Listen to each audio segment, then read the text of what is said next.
नमस्कार. श्री ब्रह्मचैतन्य महाराज गोंदवलेकर. प्रवचन. आज 24 मार्च. प्रपंच हा परमार्थाला साधन म्हणून वापरावा. आपले खरे समाधान भगवंताजवळ आहे आणि ते मिळवण्यासाठी भगवंताचे प्रेम आम्हाला लागणे जरूर आहे. ते प्रेम आपल्याला कसे मिळेल याचा आपण विचार करू. वास्तविक आईचे तिच्या मुलावरचे प्रेम स्वाभाविक असते. तिला मुलावर प्रेम कर म्हणून शिकवण्याची जरुरी नसते. त्याप्रमाणे भगवंतावर आपले प्रेम असणे जरूर आहे. मनुष्य जन्म हा भगवंताच्या प्राप्तीसाठी आहे. ईश्वराने एवढी सृष्टी निर्माण केली, पण मनुष्य देह निर्माण केल्यावर त्याला फार आनंद झाला. त्याला वाटले, खरोखर या योनीमध्ये जन्म घेणाऱ्याला माझे प्रेम मिळवता येऊन मला ओळखता येईल. असे असताना मनुष्य प्राण्याला भगवंताचे प्रेम स्वाभाविक का बरे असू नये? मनुष्य प्राणी हा नेहमी आनंदासाठी धडपडत असतो. मग या धडपडीतून भगवंताचे प्रेम त्याला का बरे येऊ नये?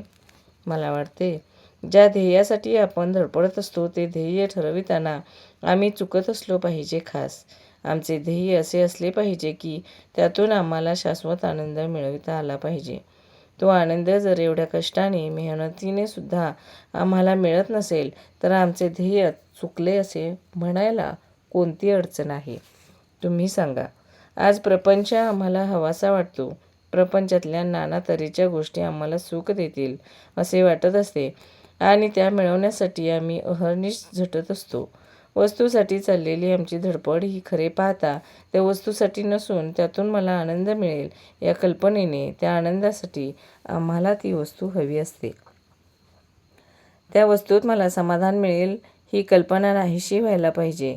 आज प्रपंचात मला समाधान मिळेल असे वाटते, ती माझी कल्पना नाहीशी होणे जरूर आहे. ही प्रपंचाची आस जोपर्यंत आहे तोवर भगवंताचे दास आम्हाला होता येणार नाही आणि शाश्वत समाधान आम्हाला मिळणार नाही. तू जगाची आस सोडून दे, मी तुला शाश्वत आनंद देतो असे भगवंत आम्हास सांगत आहे. ही जगाची आस, हे प्रपंचाचे प्रेम आम्हाला कसे सुटेल? प्रपंच सोडल्याशिवाय भगवंताचे प्रेम आम्हाला येणारच नाही का? प्रपंच सोडून देण्याची आज आमची तयारी नाही.